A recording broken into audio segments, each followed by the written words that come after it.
Wisin anunció la creación de la Universidad del Perreo y en menos de 24 horas más de 500.000 personas se inscribieron. Se trata de una institución real, que tendrá materias como historia del reggaetón, ritmo aplicado y epistemología del flow. Estará ubicada en Puerto Rico, en la zona de Calley, y tendrá por objetivo enaltecer la cultura, difundir la historia y preservar el legado de un movimiento que cambió la industria para siempre.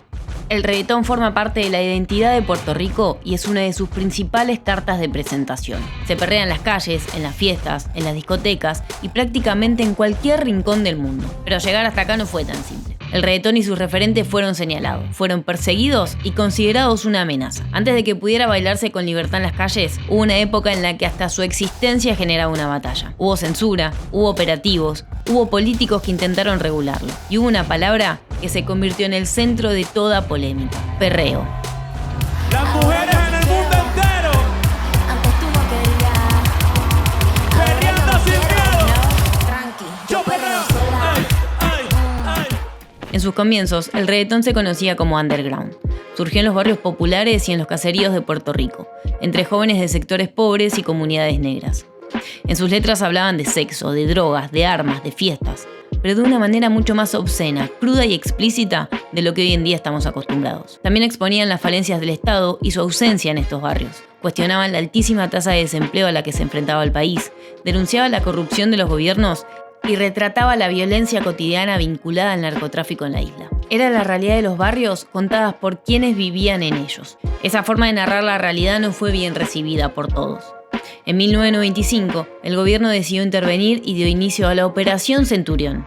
En ese marco, la policía y la Guardia Nacional realizó operativos en distintos negocios de música y confiscaron grabaciones de underground. También tenían permitido detenerte si te encontraban escuchando este género en el auto. El argumento era que las letras eran obscenas, promovían el consumo de drogas y hacían apología de la violencia. El Departamento de Educación prohibió la música underground y la ropa holgada en todas las escuelas. Los propios fundadores del género consideraron que esta campaña de demonización fue lo que impulsó al reggaetón y lo ayudó a convertirse en un fenómeno masivo. Tal vez mi música no sea sana, pero yo no me inventé ni el sexo ni la marihuana. Pa'l carajo los que nos critican.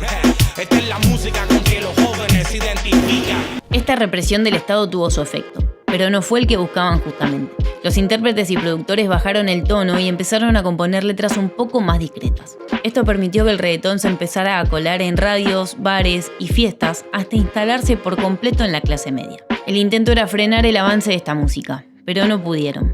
Entonces, las autoridades dejaron de cuestionar las letras y pusieron el foco en lo que pasaba cuando el reggaetón empezaba a sonar. Ni más ni menos que el famoso y polémico perreo. En 2002, la vicepresidenta del Senado, Belda González, presentó un pack de proyectos para limitar, entre otras cuestiones, la transmisión de videoclips y canciones de reggaetón en radio y televisión. Ella se definía como una defensora de los derechos femeninos y acusaba al género de explotar sexualmente a las mujeres mediante frases soeces y movimientos eróticos. La senadora consideraba que el perreo era un factor detonante de actos criminales. Una vez más, su intención de limitar al reggaetón solo sirvió como promoción del mismo.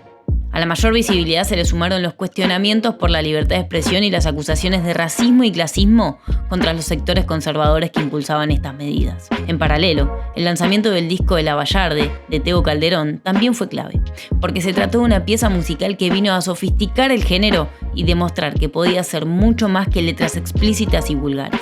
Ivy Queen, la gran vocera de las mujeres en el género, provocó otro quiebre con su canción Yo Quiero Bailar, demostrando que el perreo no era una imposición de los hombres sobre las mujeres, sino nuestro derecho a decidir cómo disfrutar y gozar. Yo quiero bailar, tú quieres sudar y pegarte a mí, el cuerpo rosado. Y yo te digo si tú me puedes provocar, eso no quiere decir que pa' la cama voy. Hasta la política entendió que ya no podía darle la espalda. Algunos candidatos comenzaron a utilizarlo durante sus campañas para acercarse a los jóvenes. La misma senadora González, que había llevado el perreo al centro de una batalla política, terminó bailando reggaetón arriba de una tarima junto a Héctor y Tito. Una imagen que, más allá de lo anecdótico, funcionó como el símbolo perfecto de un cambio que ya era imposible de frenar. El reggaetón había dejado de ser una amenaza para convertirse en parte de Puerto Rico.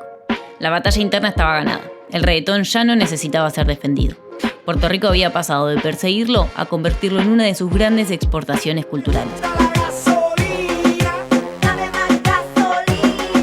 Y esa transformación llegó a un punto impensado. La música que alguna vez fue confiscada, censurada y perseguida en las calles, ahora tendrá un lugar para ser estudiada, enseñada y preservada.